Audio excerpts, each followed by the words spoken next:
أعوذ بالله من الشيطان الرجيم. بسم الله الرحمن الرحيم. الحمد لله رب العالمين، والصلاة والسلام على أشرف الأنبياء والمرسلين نبينا محمد وعلى آله وصحبه أجمعين. أما بعد، حضور الكرام، السلام عليكم ورحمة الله وبركاته. وعليكم السلام ورحمة الله وبركاته. Alhamdulillah, chers frères, chers fidèles de la mosquée Nourou Darain, depuis Carrefour Lyon, Libreville, Gabon. Hier, ensemble, nous avons causé sur la vie de Ali ibn Abi Talib, car Ali, il est parmi les grands compagnons du prophète Mohammed sallallahu alayhi wa sallam. Lui, il est rentré dans l'islam à l'âge de entre 8 à 10 ans. C'est-à-dire, il était vraiment jeune. Alors, ce qu'on est en train de montrer à nos fidèles, c'est la place de la jeunesse dans le cœur de l'islam. Et on parle beaucoup des compagnons du prophète alayhi salam, mais il ne faut pas oublier les jeunes compagnons. Il y a aussi des femmes qui ont accompagné le prophète alayhi salam. La vie de compagnons ne se limite pas aux personnes âgées comme la Bakar et le Osman et les autres. Mais il y a eu des compagnons qui sont rentrés dans l'islam depuis le bas âge, 10 ans, 15 ans. Ceux-là, ils ont beaucoup travaillé à côté de Mohammed alayhi salam. Nous avons 10 exemples parmi ces jeunes-là. On a commencé avec Ali ibn Abi Talib hier. Vous allez écouter, Inch'Allah, sur notre page Facebook, Imam Abakar Siddiq Sangaré, vidéo complète, vous allez trouver là-bas. Pareillement, sur YouTube, Imam Abakar Siddiq Sangaré officiel dans YouTube, vous allez trouver la vidéo complète. Et l'audio aussi, vous allez trouver aussi dans les groupes WhatsApp, etc. Aujourd'hui, chers frères dans la foi, notre deuxième exemple de jeunes compagnons, c'est pour nous aider à comprendre que l'islam a besoin de sa jeunesse, comme la société a besoin aussi de sa jeunesse. La force d'une nation, c'est sa jeunesse. Donc, vu notre jeunesse d'aujourd'hui, jeunesse des réseaux sociaux, des désordres, des drogues, des braquages, etc.,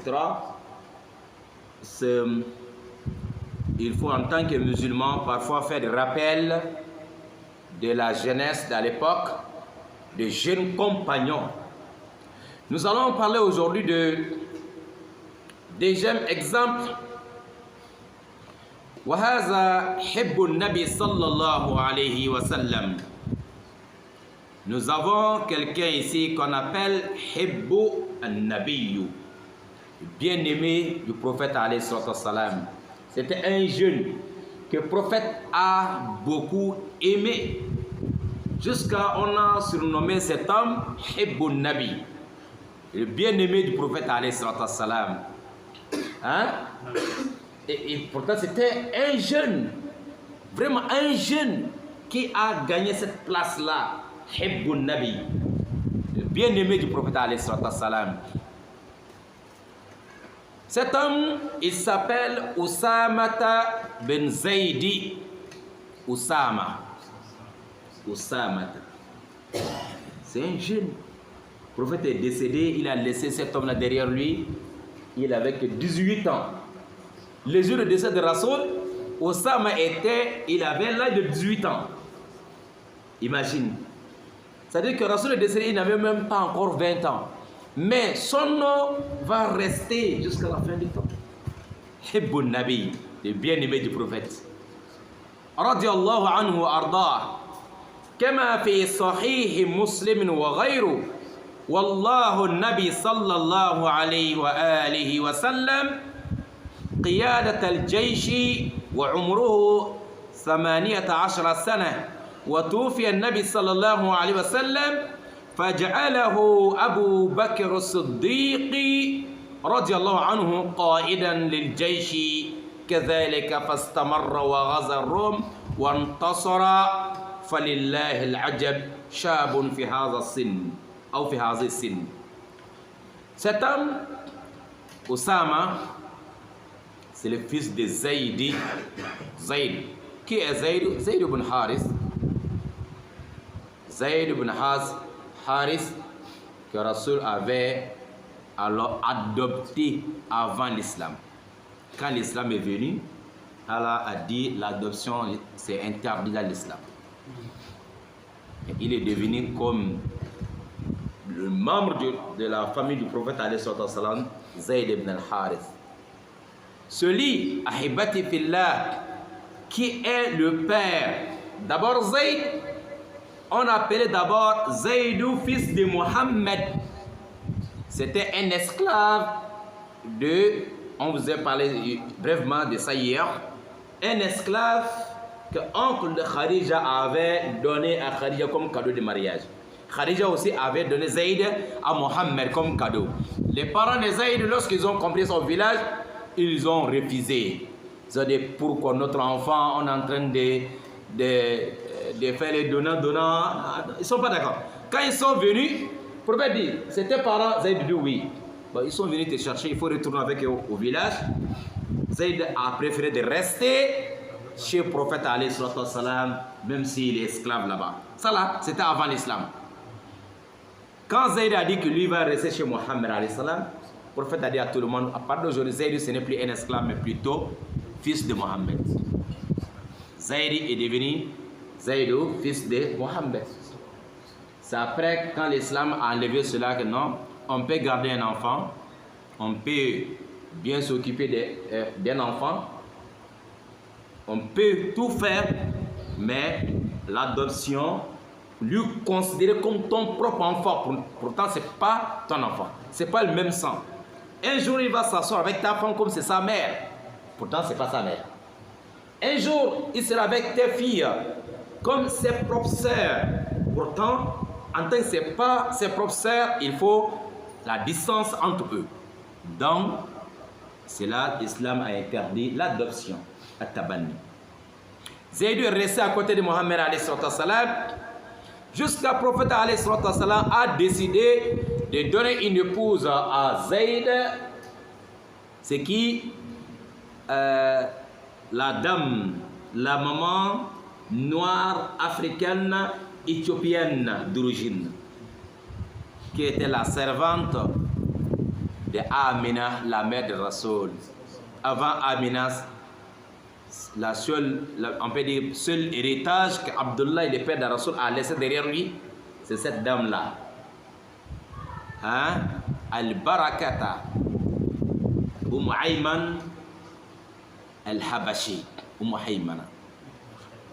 Ayman, c'est elle était noire.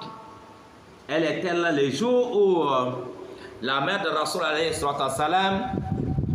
a amené Mohammed à Médine pour aller regarder, visiter la tombe de père du prophète à Médine.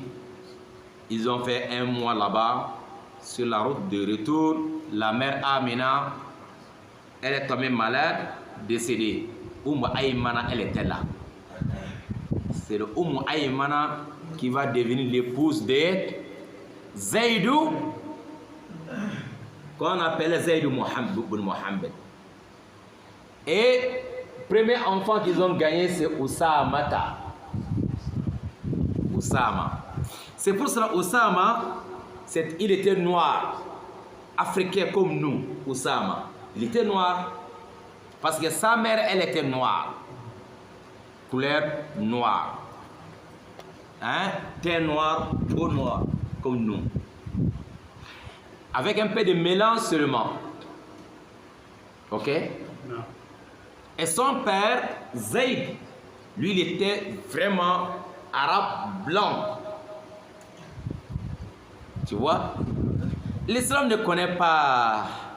L'islam connaît seulement ce qui est dans le cœur, mais pas couleur de la peau. L'islam n'a pas besoin de ça. Que tu sois noir, blanc, rouge, jaune, Allah ne regarde pas ça. Allah regarde ce qui est dans ta poitrine, ce qui est dans le cœur. La lumière qui est là-bas, c'est ça qu'elle a besoin, mais pas couleur de peau. Tu es blanc, tu es noir, tu es jaune. Si ton cœur, il n'y a pas la lumière de la foi, dedans c'est zéro. Mais si tu es noir plus qu'un charbon, mais dans ton cœur, dans ta poitrine, il y a une lumière qui voit Allah, c'est toi le plus aimé, le plus proche d'Allah. C'est le plus noble auprès d'Allah. Le plus noble d'entre vous, c'est celui-là qui a la crainte d'Allah plus que vous tous. Pas celui-là qui s'appelle comme ça, qui vient de tel pays, qui vient de telle nation, qui vient de telle famille. Allah n'a pas besoin de ça. Allah n'a pas besoin de ça. Donc Zayd a épousé une femme africaine, yani, qui s'appelait Baraka, Aymana al-Habashiyya. C'est leur enfant qui est Oussama. Dès que Oussama est venu au monde, Oussama, prophète, a aimé plus comme ses propres enfants. Oussama, il s'asseyait sur le pied du prophète alayhi salam. Sur l'autre pied, l'enfant de Fatima, depuis à bas âge, il est dans la famille de Rasoul alayhi salam. C'est le prophète qui est en train de lui élever, il voit tout, il mange avec Rasoul. Parce que son père aussi, il est parmi les gens les plus proches, les plus chers, les plus aimés auprès de Rasoul, Zainab, Yani Zayd. Voilà, fils de Zayd Oussama, le prophète aussi a gardé comme son propre enfant. Oussama, regardez, quand Rasoul alayhi salatu wassalam, il arrive à l'âge de 63 ans. Avant cela, quelques temps avant, il avait dirigé son armée qu'on appelle Jaysh Mu'tat. 3000 combattants, ils sont arrivés à Chami, trouver les Arabes qui cherchent à détruire l'islam, et les associateurs et les Romains, les Byzantins. Ils ont formé une coalition internationale de couleurs différentes, de religions différentes, de objectifs différents, mais ennemis communs. Les Byzantins, ce sont les Blancs à l'époque, les Blancs qui sont quittés d'Europe, allaient s'installer dans la zone de Cham, et c'est eux qui gouvernaient là-bas. Lorsqu'on entend les Romains là-bas, c'était des Européens qui gouvernaient la zone là-bas. C'était des Blancs. Ces Romains, ils sont bien armés, comme jusqu'à aujourd'hui, Dieu les a donné l'intelligence de faire beaucoup de choses. Depuis à l'époque de Rasulullah sallallahu alayhi wa sallam, ils sont toujours bien armés, plus l'armée de Mohammed. Dans la zone de Chami, il n'y avait pas une armée bien organisée ou armée plus. Ils ont vu que seuls, ils n'arrivent pas à combattre l'armée de Mohammed, même s'ils ne sont pas nombreux. Ils ont fait quoi? Bon, nous sommes des Nassara, c'était des Nassara, des chrétiens, qui ne voulaient pas avoir l'avancement de l'islam. Les associateurs aussi, ils ne sont pas Nassara ni Yahoud, ils sont en train d'adorer leurs faux dieux, mais leur problème avec Mohammed a dit de laisser tous les faux dieux là adorer un seul Dieu. Ça, c'est leur problème. Les autres groupes aussi, leur problème, pourquoi quelqu'un de Makka, de Médine, cherche à nous gouverner tous jusqu'à Yémeni, Cham. Si on ne fait pas attention, Mohammed va devenir un roi ici, il va nous gouverner tous. Donc il y avait toutes ces choses-là. Ils ont fait quoi? Ils se sont regroupés comme une seule armée avec des 100 000 hommes. Des 100 000 hommes à l'époque. Contre l'armée de Mohammed, à ces jours-là, on n'avait que 3000 combattants en face de 200 000 combattants bien armés. Dans l'armée de Mohammed, la majorité sont même à pied. À pied. Vous voyez?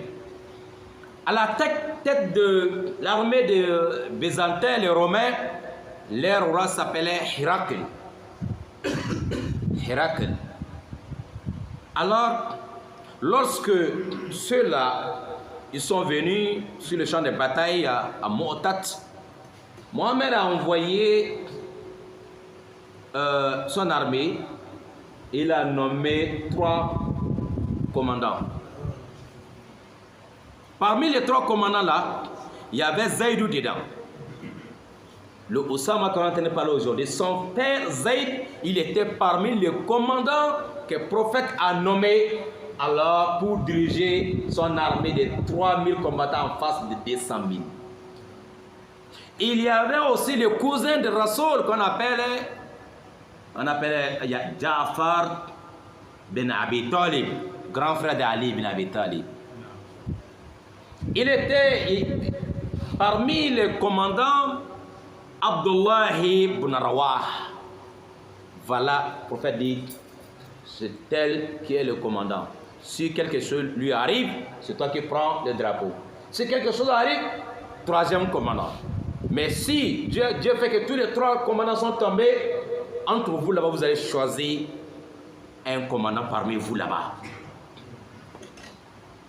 Arrivé là-bas sur le champ de bataille, l'armée de Mohammed a constaté que les ennemis sont nombreux, plus que le mot même.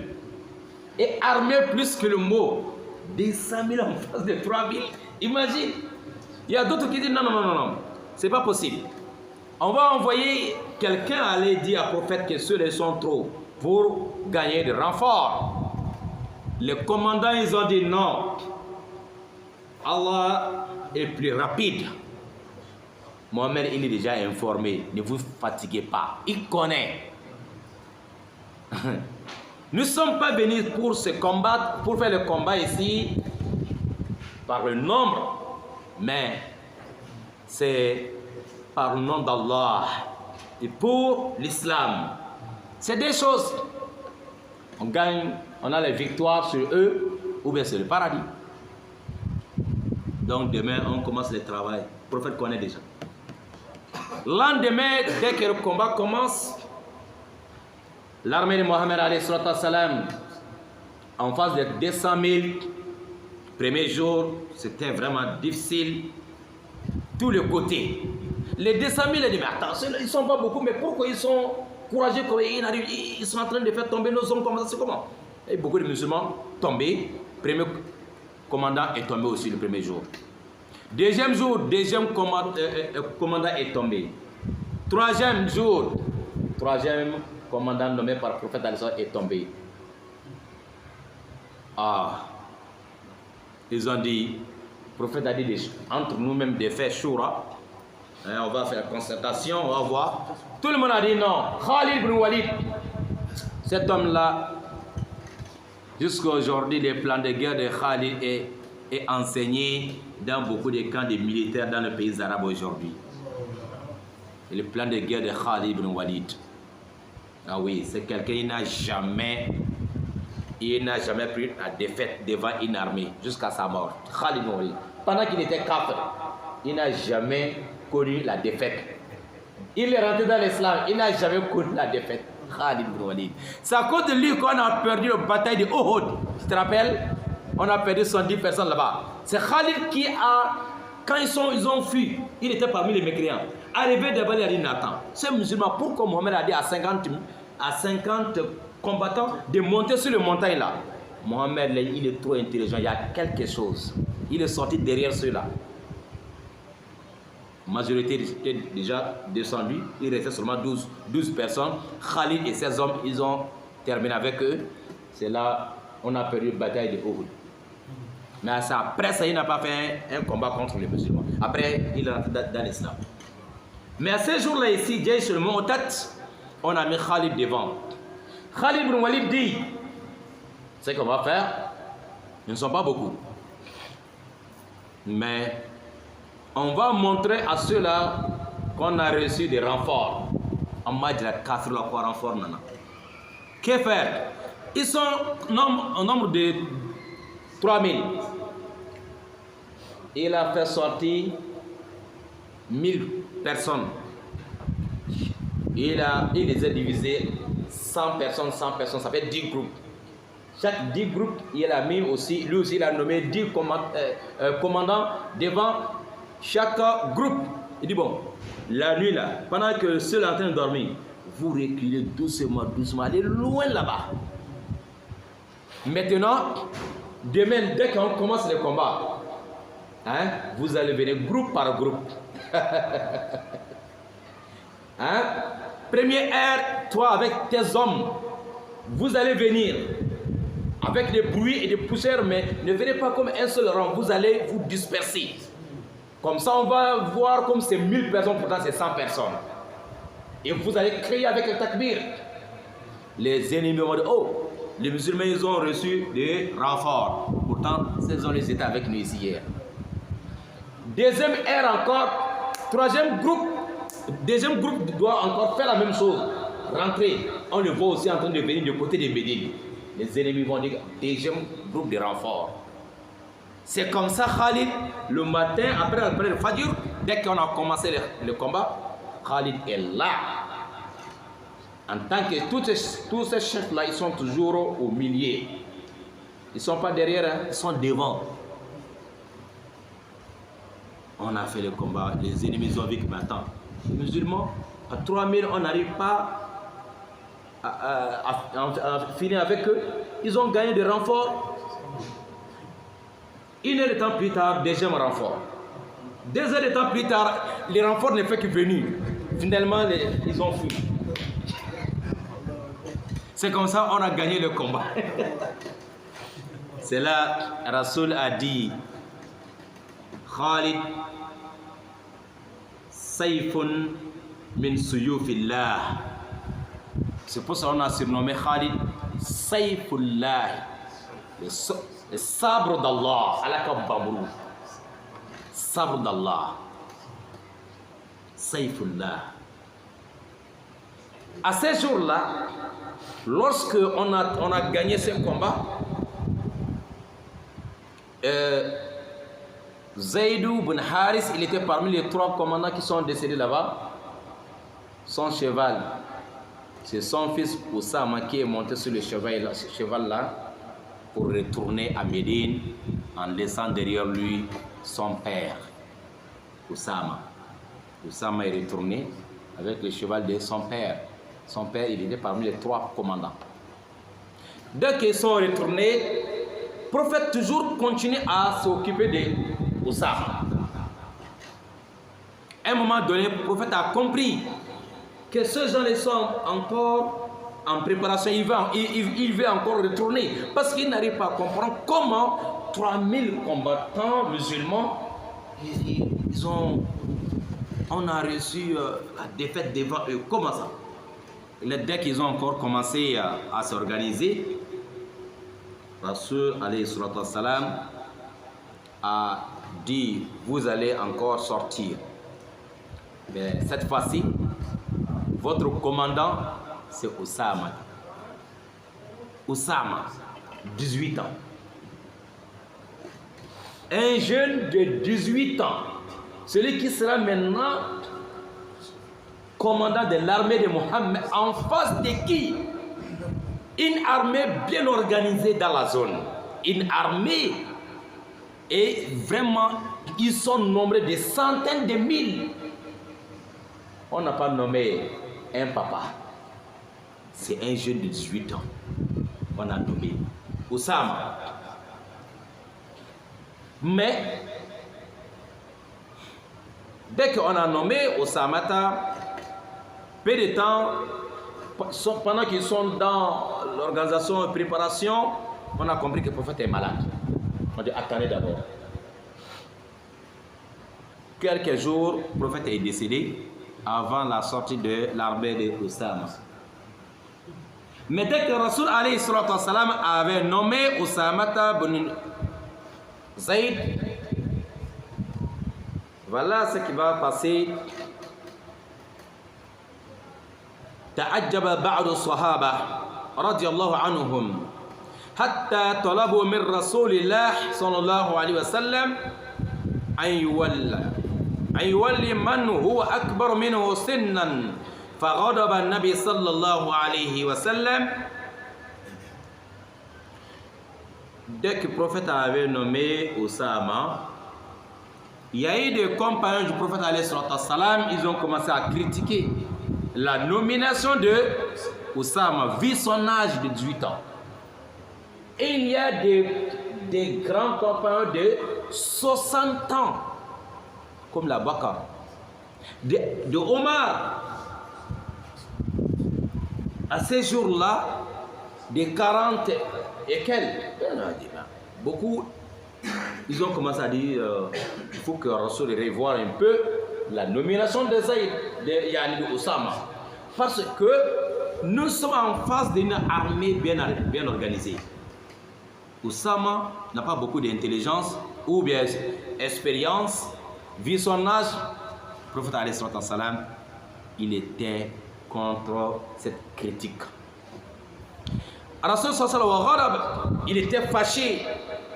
Il fait un discours devant ses compagnons en disant ما بال أقوام يقدحون فيا أن وليت أسامة على الجيش وعيب الله أن كان لإمرة لخليق وإنه لمن أحب الناس إلي فاستوصوا به خيرا فإنه من خياركم. Ouais. Rasoul sallallahu alayhi wa sallam, lorsque deux compagnons, ils ont commencé à critiquer Rasoul sallallahu alayhi wa sallam, pourquoi il a nommé ce jeune garçon. Rasoul a fait un discours en disant pourquoi des gens parmi vous qui ont eu l'audace, le courage de critiquer ma nomination, de critiquer ma décision lorsque j'ai nommé Oussama. Quelle audace, quel courage. Moi, ce que je connais, vous ne connaissez pas ça. Alors, ce que je vais vous dire, Oussama, je jure par Allah, elle a dit, Rasoul dit, je jure par Allah, il mérite cette nomination. Il mérite d'être le commandant de cette armée. S'il ne méritait pas, je n'allais pas le nommer. C'est une lourde responsabilité. Il mérite. N'ayez pas peur. Il peut alors assumer. Et je vais vous dire encore, Oussama que vous voyez,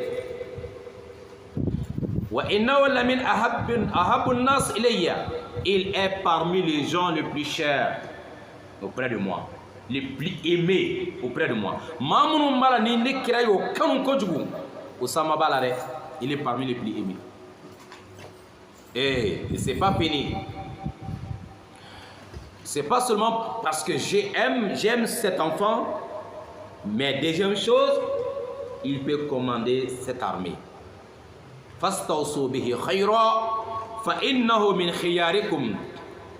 Je vous conseille de traiter bien ces garçons, ce jeune garçon-là. Je vous conseille de l'aimer. Je vous conseille de travailler, de travailler bien avec lui. Alors prenez-vous soin de lui, car il est parmi les meilleurs d'entre vous. Oussama, il est parmi vos meilleurs. Les meilleurs qui sont parmi vous là, n'oubliez pas qu'Oussama est dedans, même s'il a 18 ans. Oussama fait aucun mahérema d'œil. Mamoun kafsa ou yorakat me bekan Oussama balade au kana jomade. Rasoul sallallahu alayhi wa sallam, lorsqu'il a dit ça, les gens, tout le monde a compris qu'on doit rester derrière Oussama. Les Omar ibn Khattab sont là, les Ali sont là, les Ousmane ibn Affan sont là, les Zubayr ibn al-Awwam sont là, les Ubaydullah ibn Jarrah, Khalid ibn Walid, tous ces hommes-là sont là. Oussama, un jeune de 18 ans, il est le commandant. Ne négligez pas l'âge de quelqu'un si la personne peut assumer sa responsabilité. C'est ça qui nous fatigue aujourd'hui. Il est né devant nous, il peut faire quoi? Il est né devant nous, il peut dire quoi? Mais attention, c'est pas comme ça. Oussama, 18 ans, il est le commandant d'une armée alors qui contient alors 3000 combattants parmi les grands compagnons du prophète alayhi salam. Ni denmisɛn Abdallah ni cɛkɔrɔbaw ɲɛ ka d'a kan kira b'a dɔn k'a bɛ se. Après cela, Dieu les a aidés. Après, le prophète est décédé avant que l'armée de Mohammed prenne la route pour aller en Chami. Et puis ils vont quitter d'Arabie Saoudite, aller Yémen jusqu'à Chami. Quand on parle de Chami, aujourd'hui c'est Jordanie, la Syrie, Liban, comment dirais-je, et Palestine. C'était la zone qu'on appelait à l'époque Chami. Mais on a divisé aujourd'hui en 4 pays. L'armée des Byzantins était là-bas, les Romains. Arrivé là-bas, on a gagné avec l'aide d'Allah, avec notre commandant, le jeune commandant Oussama, on a gagné contre l'armée des Koufars, l'armée des Mouchriks, l'armée d'Ansar, l'armée des Romains, avec Oussama. Mais avant la sortie de Oussama, Rasoul est décédé. Après l'enterrement, l'armée est là. Les combattants sont là, les soldats doivent sortir. Est-ce qu'on va choisir un autre commandant? Abubakar qui est venu au pouvoir, Abubakar dit, moi je ne change pas la décision du prophète alayhi salam. Il avait déjà nommé Oussama. Mais Rasoul est décédé avant qu'il sorte. Mais moi je ne peux pas changer. Toujours c'est Oussama qui sera la tête devant la tête de cette armée à l'âge de 18 ans. Donc, ce causerie, c'est pour dire à nos jeunesses, à la jeunesse musulmane, à la jeunesse de notre époque aujourd'hui, que on doit prendre l'exemple de ceux-là. C'est un jeune aussi comme nous, mais ils ont assumé de lourdes responsabilités. Prophète les a fait confiance, parce qu'ils ont démontré aussi qu'ils méritent cette confiance. Oussama, regarde les jours de bataille de Uhud. Il avait que 14 ans. Avant ces jours-là, il avait 14 ans, les jours de bataille de Uhud. Il est venu, il dit Ya Rasulallah, il a 14 ans. Il dit moi aussi je vais aller combattre les associateurs. Rasul dit non. Ton âge là, 14 ans, reste à la maison. Il n'était pas content. Les fils de Omar ibn Khattab, Abdullah aussi, il était là. Rasoul dit non, vous avez seulement moins de 15 ans, non, restez à la maison. Il y avait un quand même qui avait 15 ans, mais lui, c'était quelqu'un, il avait la taille en même temps, il maîtrisait aussi l'arc. Maintenant, c'est lui seul qui était parti. Mais les jours de bataille de Al-Khandaq à Médine, il est venu encore, il avait 15 ans. Il dit à Rasulallah, moi aussi je vais aller faire le combat. Comme la fois dernière, il y avait celui qui avait la taille plus tout le monde, le prophète avait choisi. C'est pour ça, ces jours-là, Oussama est venu, il commence à... Il est monté sur quelque chose pour montrer à Mohammed que lui aussi il a la taille, il peut aller sur... Rasulallah a pitié de lui, d'accord, c'est bon, tu peux aller maintenant. Son premier combat, il a fait ça à 15 ans, à Médine.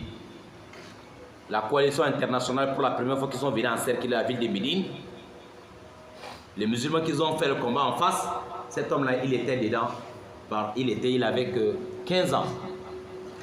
Depuis à ce jour-là, tous les combats, il a assisté. Maintenant, c'est à 18 ans que Rasoul, il a compris que lui, il peut diriger une armée. Parce qu'il a vu comment il a fait des années passées. Et son courage, son intelligence et sa maîtrise de la chose. Rasoul est décédé, on a envoyé l'armée de Oussama, nous avons gagné le combat contre les Byzantins. Alors, Oussama Ben Zayd, il est retourné avec son armée à Médine. Avec quoi? La victoire. À l'âge de 18 ans. Cet homme, comme on a dit, il ne faut pas que nous les Noirs, nous les Africains, on pense que nous sommes derrière. Cet homme-là, il était noir, comme nous. Le prophète a nommé devant les Blancs. Il a nommé devant les Arabes. Sa mère, elle était ancienne esclave. Baraka, Ayman al-Habashiya. Elle était noire. Seyni kira kan nunu ye. Le kira bere kira ba kɛrɛfɛ. O jɔnmuso in, o de den filɛ. Subhanallah. Son père aussi, il était aussi ancien esclave. Mais dans tout ça, là, il regarde la place que Oussama a occupée dans le cœur de l'islam et encore dans le cœur du prophète alayhi salam. Le prophète disait, Allah, un jour il a soulevé Oussama, était assis sur ce cuisse, Alassane, l'autre cuisse. Le prophète a dit, Allah, ces deux enfants-là, je les aime. Il faut les aimer aussi. Il dit, celui qui aime Allah et prophète, il faut que la personne aussi arrive à aimer Ousamata et Al-Hassan. Si tu aimes Allah, tu dois aimer Oussama. Si tu aimes